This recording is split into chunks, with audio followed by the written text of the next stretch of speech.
Welcome to student success by JS Dhanju. Video start करने से पहले मैं एक चीज यहां पे क्लियर कर दूं कि जरूरी नहीं है कि मैंने यहां पे लिखा है कि पंजाब गवर्नमेंट एग्जाम्स में आने वाले क्वेश्चंस हैं तो बाकी स्टेट्स में यह क्वेश्चंस नहीं आते, बल्कि जितने भी कंप्यूटर के क्वेश्चंस होते हैं वह सभी क्वेश्चंस ऑल इंडिया एग्जाम्स में आते हैं। स्टूडेंट्स, आज के इस लेक्चर में हम पंजाब गवर्नमेंट एग्जाम्स 2021 में आने वाले जितने भी कंप्यूटर के एमसीक्यू क्वेश्चंस हैं वो डिस्कस करेंगे। मैं आप सबको बता दूं कि जितने भी क्वेश्चंस हम यहां पे डिस्कस करेंगे वह प्रीवियस ईयर्स के क्वेश्चन पेपर्स में से लिए गए हैं। अभी अभी जितने भी एग्जाम्स पंजाब गवर्नमेंट ने आउट किए हैं, जैसे sub inspector, patwari, PSSB, excise and taxation inspector, election kanungo and many more, अगर आप इन सभी एग्जाम्स के लिए प्रेपरेशन कर रहे हो तो यह लेक्चर आपके लिए मोस्ट इंपॉर्टेंट होने वाला है। इस वीडियो की पीडीएफ फाइल आप वीडियो के डिस्क्रिप्शन से डाउनलोड कर सकते हैं। आप पूरा वीडियो बड़े ध्यान से देखिए। लास्ट में मैं आपसे एक क्वेश्चन पूछूंगा जिसका आंसर आपने कमेंट बॉक्स में बताना है। Let's start with first question. Use the dash feature to send reply to recipients and originator of email. It can include the original email. वो कौन सा फीचर है जिसकी हेल्प से हम रेसिपिएंट्स को और ओरिजिनेटर मतलब जिसने मेल सेंड की है उसको, मींस रिसीव करने वाले और सेंड करने वाले को, सभी को एक साथ मेल कर सकते हैं। तो इसका करेक्ट आंसर है ऑप्शन डी, रिप्लाई ऑल। ये देखिए, जैसे मोबाइल पे आप कोई भी मेल ओपन करोगे, जैसे यहां पे मैंने एक मेल ओपन की है तो आपको यहां पे लास्ट में एक रिप्लाई की ऑप्शन मिलेगी और रिप्लाई ऑल की ऑप्शन मिलेगी। अगर आप सिंपली रिप्लाई करते हो तो क्या होगा कि जिस पर्सन ने आपको मेल सेंड की है आप उस पर्सन को रिप्लाई कर पाओगे। लेकिन अगर आप रिप्लाई ऑल करते हो तो इससे क्या होगा, सेंडर ने जिन जिन पर्सन्स को मेल सेंड की थी उन सभी पर्सन्स को और प्लस सेंडर को मेल सेंड हो जाएगी, मींस रिप्लाई टू ऑल। ये ऑप्शन अक्सर स्टूडेंट्स को पता नहीं होती, तो आप ये ऑप्शन याद रखिए। सिमिलरली, अगर आप लैपटॉप से किसी पर्सन को मेल कर रहे हो तो आपके पास ये दो ऑप्शंस मिलेंगी, लेकिन रिप्लाई ऑल की ऑप्शन आपको नहीं मिलेगी। तो इसको आप सेटिंग्स में जाके चेंज कर सकते हो। यहां पे सेटिंग पे जाओगे और यहां से सी ऑल सेटिंग्स पे क्लिक करोगे। आफ्टर दैट यहां पे रिप्लाई एंड रिप्लाई ऑल, अगर आप रिप्लाई ऑल वाली ऑप्शन को टिक कर दोगे तो आपको उन ऑप्शंस में रिप्लाई ऑल की ऑप्शन भी मिल जाएगी। Next question, the dash folder retains copies of the messages that you have started but not yet ready to send. ये दोनों के दोनों क्वेश्चंस इंटरनेट के टॉपिक ईमेल में से लिए गए हैं। ईमेल से रिलेटेड मैं आगे भी एक वीडियो बना चुका हूं, अगर आपने वह वीडियो नहीं देखा तो आप डिस्क्रिप्शन से उस वीडियो को भी देख सकते हैं। बिकॉज ईमेल्स के क्वेश्चंस मोस्टली हर एग्जाम में आ ही जाते हैं। अब चलते हैं क्वेश्चन के आंसर की ओर। तो इस क्वेश्चन का आंसर है ऑप्शन सी, ड्राफ्ट। जब आप कोई भी ईमेल लिखना स्टार्ट करते हो तो वह कहां पे स्टोर होती है, तो वो ड्राफ्ट में स्टोर होती है। इसे मैं आपको प्रैक्टिकली भी करके दिखा देता हूं। ये देखिए, जैसे ये आपके सामने एक ईमेल आईडी ओपन है तो आप ये लेफ्ट साइड से यहां से ड्राफ्ट ऑप्शन चूज कर रहे हो। तो ये देखिए, यहां पे कोई भी मेल नहीं है और जब आप न्यू मेल कंपोज करोगे तो ये देखिए, जैसे आपने यहां पे कुछ भी टाइप कर दिया तो देखिए यहां पे एक ड्राफ्ट मेल बन गई है। मींस आपने कोई भी ईमेल राइट करना स्टार्ट किया है तो वो ड्राफ्ट में चली जाती है।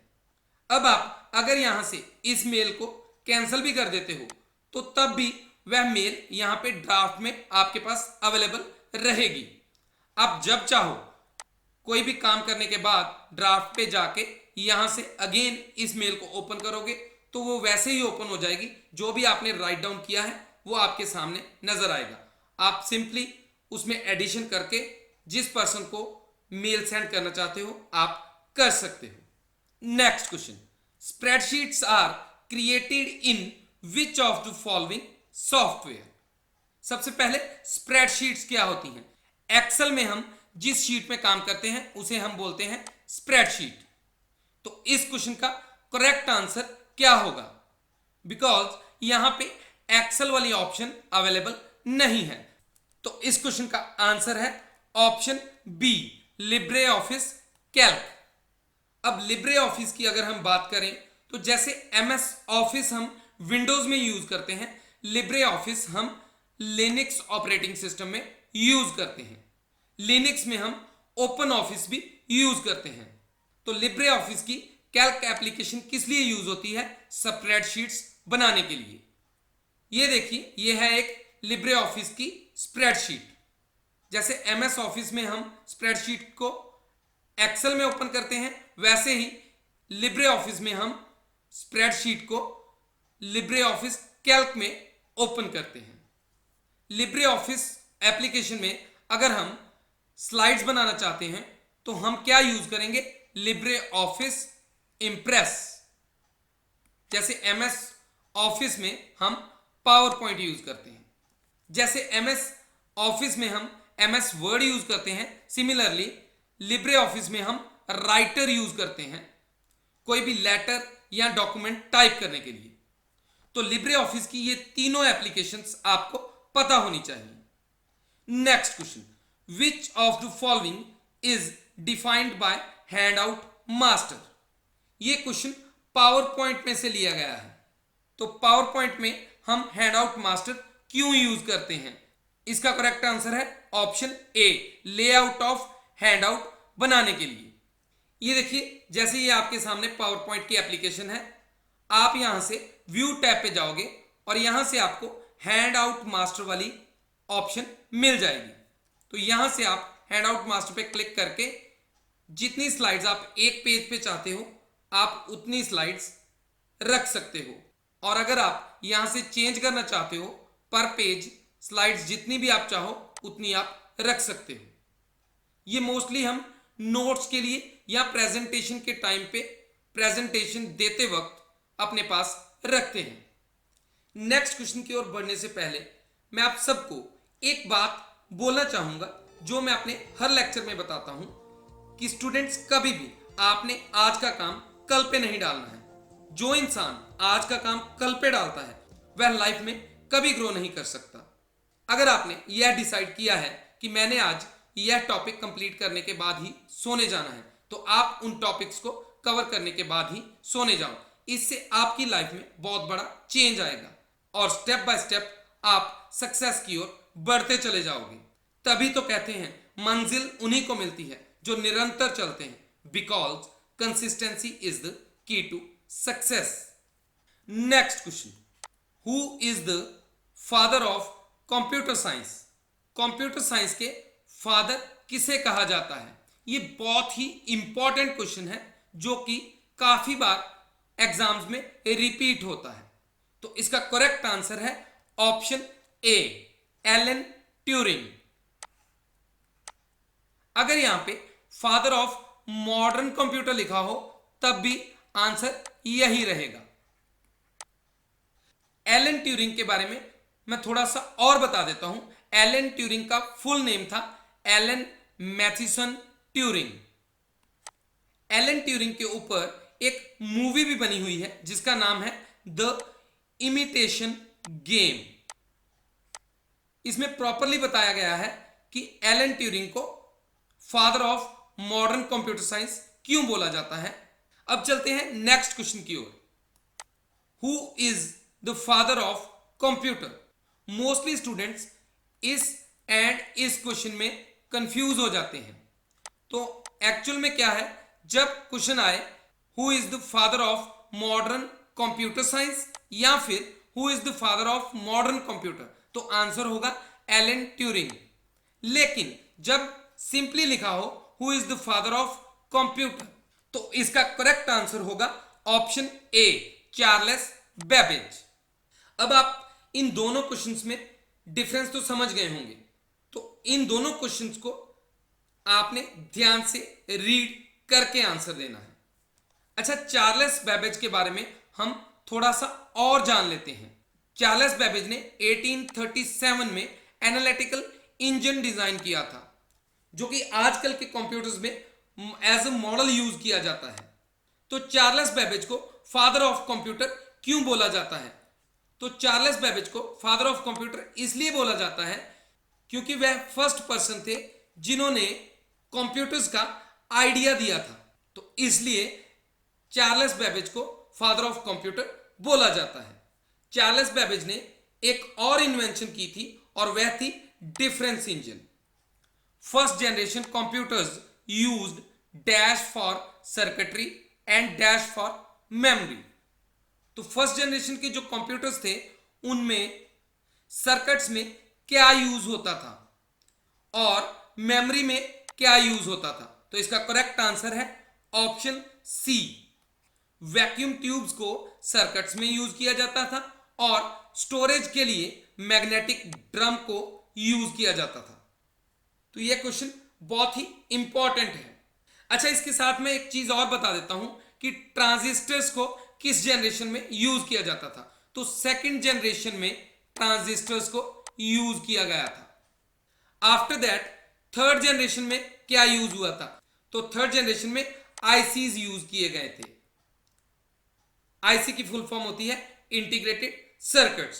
तो आजकल के कंप्यूटर्स में भी आईसीज ही यूज होते हैं। Next question, EDSAC stands for, EDSAC की फुल फॉर्म क्या है? तो इसका करेक्ट आंसर है option A, electronic delay storage automatic computer. कई बार यहां पे कंप्यूटर की जगह पे कैलकुलेटर भी लिखा होता है, तो वो ऑप्शन भी ठीक होगी। एडसैक से रिलेटेड एक और क्वेश्चन है जो कि बार बार आ जाता है। तो एडसैक की इन्वेंशन कौन से ईयर में हुई थी? तो 1947 में एडसैक की इन्वेंशन हुई थी और इसे डेवलप किसने किया था? तो मॉरिस वॉल्कीज ने इसे डेवलप किया था। और इसे डेवलप कहां पे किया गया था? तो कैम्ब्रिज यूनिवर्सिटी मैथमेटिकल लैबोरेटरी में इसे डेवलप किया गया था। और फर्स्ट सक्सेसफुल प्रोग्राम इसमें कब चलाया गया था? तो 6 मई 1949 में इसमें फर्स्ट सक्सेसफुल प्रोग्राम रन किया गया था। Next question, which is not valid edition of MS Excel? इन ऑप्शंस में से कौन सा एडिशन वैलिड नहीं है? तो इसका करेक्ट आंसर है ऑप्शन डी, एमएस एक्सेल 2011। इस तरह के क्वेश्चंस का आंसर बड़े केयरफुली देना होता है, बिकॉज यहां पे उन्होंने पूछा है कि which is not the valid edition. तो 2011 जो है वो वैलिड एडिशन नहीं है। 2003 करेक्ट है, 2007 करेक्ट है, 2010 करेक्ट है। एक और क्वेश्चन है जो कि बार बार रिपीट होता है MS Excel, MS Office, Word या पावर पॉइंट के रिलेटेड। तो एमएस ऑफिस का लेटेस्ट वर्जन कौन सा है? तो एमएस ऑफिस का लेटेस्ट वर्जन 2019 चल रहा है। अच्छा, एक चीज मैं यहां पे बता दूं कि एमएस एक्सेल से रिलेटेड मैं इस चैनल पे एक सीरीज अपलोड कर चुका हूं जिसमें एमएस एक्सेल से रिलेटेड सारे के सारे क्वेश्चंस करवा दिए गए हैं। तो अगर आपने उस सीरीज को नहीं देखा तो डिस्क्रिप्शन में मैं इस वीडियो का लिंक दे दूंगा, आप वहां से जाके वह सारे के सारे क्वेश्चंस कर लीजिए, बिकॉज एमएस एक्सेल में से बहुत ही क्वेश्चंस कॉम्पिटेटिव एग्जाम्स में आते रहते हैं। Next question, the dash program compresses large files into a smaller file। तो वो कौन सा सॉफ्टवेयर है जो कि लार्ज फाइल्स को कंप्रेस करके स्मॉल फाइल्स में कन्वर्ट करता है? तो इसका करेक्ट आंसर है ऑप्शन ए, विनजिप। एक और सॉफ्टवेयर है जो कि कंप्रेशन के लिए यूज होता है एंड दैट इज विनरार। कई बार ऑप्शन में विनरार दिया होता है, तो तब आप विनरार पे टिक करोगे। अब आपके लिए लास्ट वीडियो के क्वेश्चन का answer, which of the following is correct format of email address. तो इसका करेक्ट आंसर है ऑप्शन बी। जैसे ईमेल में सबसे पहले आता है आपका नाम एंड देन @ देन वेबसाइट का नाम एंड .com .info और बाकी डोमेन्स भी आ सकते हैं, बाकी ऑप्शंस रॉन्ग है। अब आपके लिए आज का क्वेश्चन, लेकिन उससे पहले मैं आप सबको बता दूं कि हम कंप्यूटर से रिलेटेड गवर्नमेंट एग्जाम में आने वाले MCQs डिस्कस करते रहते हैं।